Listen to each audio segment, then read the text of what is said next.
work done to the car since the last video. So this morning we are in the car heading off to Grand Rapids, Michigan to see Jose at MJ Motorsports.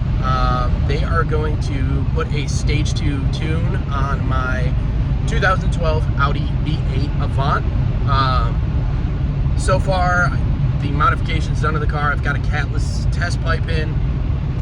Right after that, we've got the ECS downpipe, then the ECS mid-resonator section, back to the factory mufflers. I've got a drop-in high-flow air intake, diverter valve spacer. Basically, as far as performance mods, that's it. Routine maintenance, new spark plugs, oil, all that jazz. Fluids are good. So yeah, we're in the car, we're heading there. Gonna get it tuned, hopefully with the stage 2 tune along with the TCU transmission tune. I will keep in touch with you guys, let you know how it goes, and yeah, looking forward to it. I'm not entirely sure if I mentioned what tune I was getting, but yeah, it's the Boost Dynamic tuning stage 2 tune for the A4 platform along with the transmission tune. Boost Dynamic has come highly recommended to me from the Audi community and a few guys that I've bought Audis from in the past. So we're gonna go ahead and get this on here and hopefully get, I'm hoping in the realm of 70 to 80 horsepower increase over factory. So we should be sitting somewhere in the realm of 300, give or take. So yeah, definitely gonna be a nice increase for the car.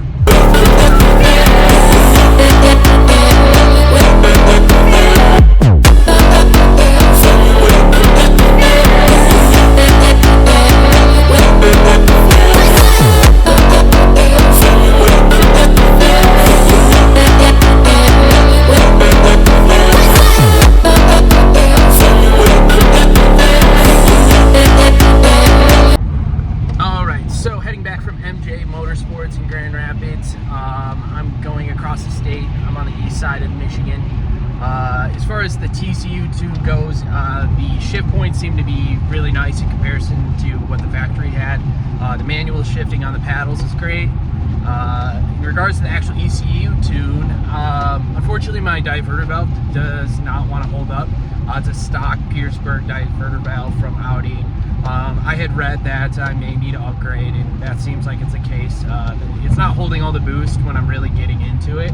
So I've got an Go Fast Bits diverter valve on the way from ECS Tuning. They are located in Ohio. I'm in southern Michigan. So I anticipate having that at the start of the week and getting that installed. Once that's installed, I'll come back to you guys, give you an update on what the actual ECU tune looks like and how it drives. I think it's going to have a lot more guts now. It wants a scoot, but unfortunately, once I really get into the pedal, the diverter valve just kind of lets go and won't hold boost. So I drove it again. It was bucking real hard. Anytime I would try to get into throttle around like 3,000 RPMs, I was like, wow, okay. It was breaking up real bad. So I ordered new plugs, new coils, put those in, made sure all the plugs were gapped properly, and it drove fine for about 10 minutes. I took it for a test run, probably drove it like 3 miles, parked it, went into a grocery store to grab something. When I came back out, the car was hard starting. Like I could barely get started, and when I did, it was running really rough, like on 3 cylinders rough. So like, okay, that's odd. I lived like a mile from the grocery store. The car was in limp mode, EPC mode was on, and it had killed cylinder 3, or the power to the coil. So I get it home, pull cylinder 3 spark plug like immediately, and I hear and see gas just pouring into the cylinder. I'm like, oh great. So my assumption is injector had stuck. The demands for the new tune and the old parts just weren't holding up. So I've got new injectors on the way, and I'll be installing those, and then I'll do a review of the tune and the way that the car performs after. My suggestion for anybody that is looking to get your vehicle tuned, make sure that all your parts are up to snuff and relatively new.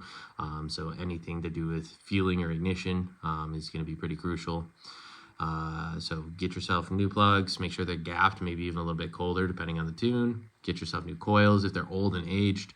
and then new injectors if you want to cover all your bases.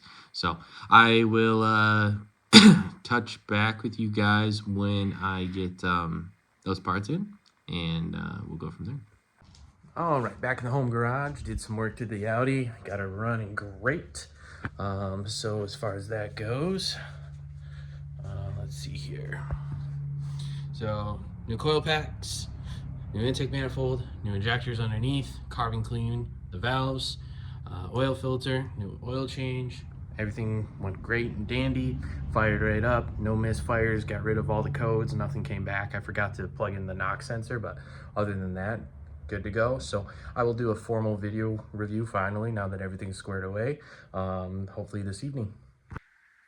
All right, let's fire her up, see how she does. Cold start.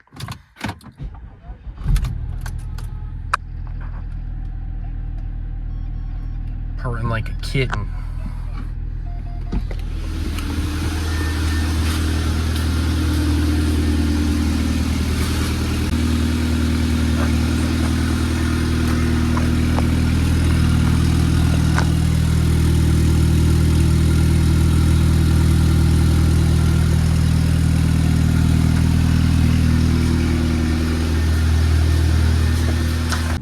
All right, I'm in city streets, but it's in sport. I'll hit it at like 20.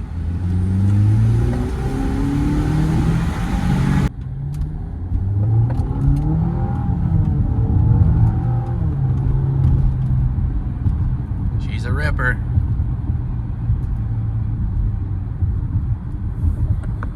Do another little pull.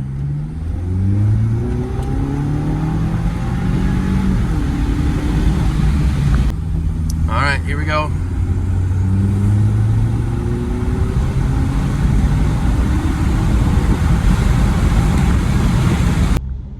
So yeah, overall, I would say money well spent between the boost dynamic tune, stage 2 tune, and then the TCU tune. There's definitely a lot more torque. It pushes me back in my seat, and then it picks up in the higher end as well. So between that and then just the shifting points between it being in sport mode and using the paddles, it's phenomenal. I would suggest it for anybody out there looking for a tune. Like I said, just so you don't have to go through the trials and tribulations like I did, make sure you go ahead and do all your proper maintenance before, and make sure that all of your equipment's been either refreshed or updated or replaced if need be. But thank you for watching the video, and I hope you have a wonderful day.